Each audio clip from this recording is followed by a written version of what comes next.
Hello दोस्तों, how are you? कैसे आप सब? मैं हूं हुसैन, इस चैनल का होस्ट और आपका दोस्त।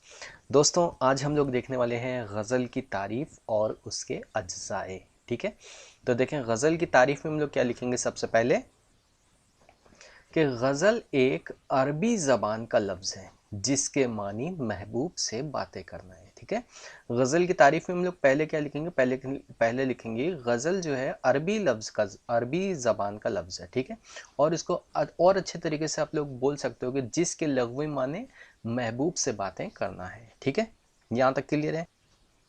ठीक है, नेक्स्ट देखें।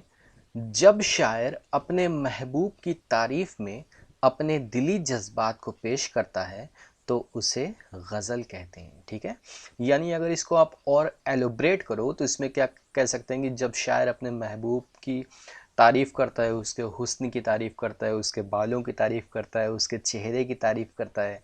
ठीक है, लेकिन ये सब तारीफ़ किस में करता है? वो अपने दिली जज्बात, लेकिन क्योंकि वो शेर लिख रहा है ना, तारीफ़ किस में कर रहा है? शेर में कर रहा है, शेर के अंदर रिटेन में कर रहा है ना, तो अपने दिली जज्बात जो है वो पेश करता है। ठीक है, उसी को क्या बोलते हैं हम? गज़ल बोलते हैं। इन शॉर्ट हम लोग इस ऐसा बोल सकते हैं कि जब भी शायर अपने महबूब की तारीफ़ में दिली जज्बात को कलम कलम में तहरीर कर देता है तो उसको क्या बोलते हैं? हम लोग गज़ल बोलते हैं। ठीक है, ठीक है, नेक्स्ट आता है हमारा अज्जाए गज़ल। ठीक है, तो अज्जाए गज़ल जो है वो 6 होते हैं। ठीक है, पहला मतला, दूसरा हुस्न मतला, तीसरा मतला साली, चौथा है शाह बैत, पांचवा है तखल्लुस और छठा है मक्ता। तो चलें जल्दी से इसकी डेफिनेशन भी देख लेते हैं।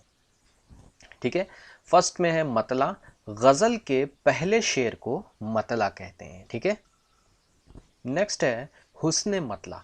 तो गज़ल के दूसरे मतले को हुस्न मतला कहते हैं। दूसरा मतला कहें या दूसरा शेर कहें, बात एक ही है। ठीक है, ठीक है, तीसरा है मतला सालिस।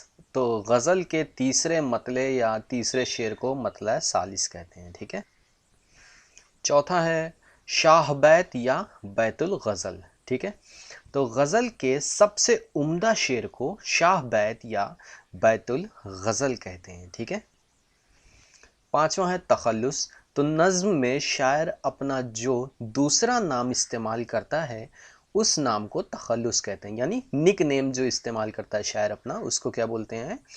तखल्लुस बोलते हैं। ठीक है, नेक्स्ट है हमारा मक्ता। तो गज़ल के आखिरी शेर को मक्ता कहते हैं। अमूमन गज़ल के आखिरी शेर में शायर अपना तखल्लुस इस्तेमाल करता है, उसे मक्ता कहते हैं। ठीक है, उम्मीद करता हूँ फ्रेंड्स को आप लोगों को वीडियो पसंद आई हो। अगर वीडियो पसंद आई तो please like share and subscribe. Thank you for watching this video.